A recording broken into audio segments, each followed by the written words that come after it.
Welcome to What's Happening, the Calf Notes video series where we explore the story behind the media. Enjoy today's episode.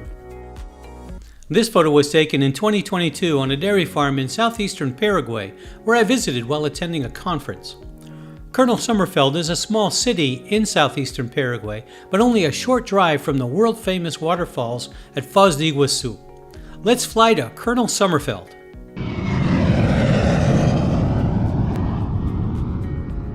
So what's happening?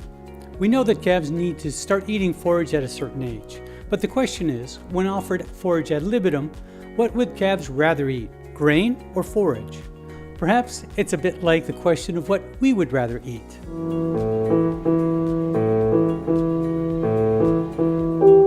The real issue here is, although this is a very common method of feeding calves around weaning time, it's not optimal. When offered a choice of what to eat, research shows that many calves eat too little forage, others eat too much, and quite a few eat none at all. Controlling nutrient intake is a real challenge during this time. How do farmers feed forage to calves? Some offer free choice, as in these pictures from Russia, the UK, and Brazil. Others try to mix with grain. Here we see various mixtures of forage and grain with the idea to convince calves to eat forage.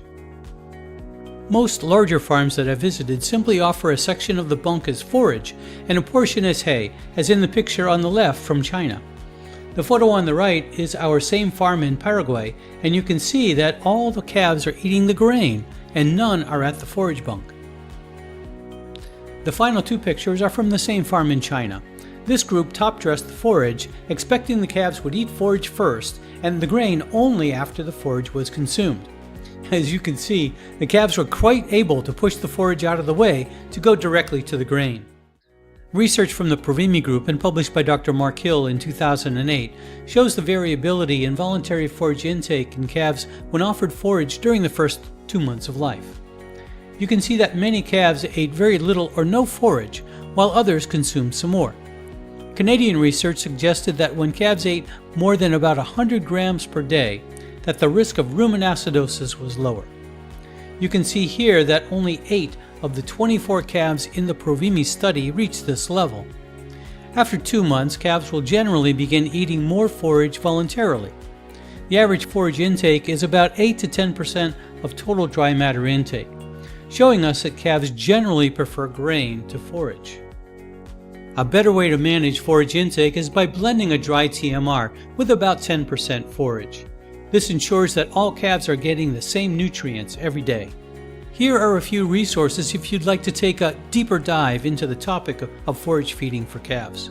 Feel free to stop the video and scan the QR code to go directly to the website. Articles from Penn State Extension. Ward's Dairyman discuss the ideas of when and how to offer forage for calves. They're both good and easy reads. If you want to go really deep into the topic of forage and fiber intake in calves, here's a recent article that I published in the Journal of Dairy Science that discusses voluntary forage intake. Remember, calves crave concentrate even when they need forage. Remember, when calves, like kids, get to select their own diet, they don't always make the best choices. We can manage their nutrition better than ad libitum forage. Well, that's it for today. Thanks for watching, and see you next time.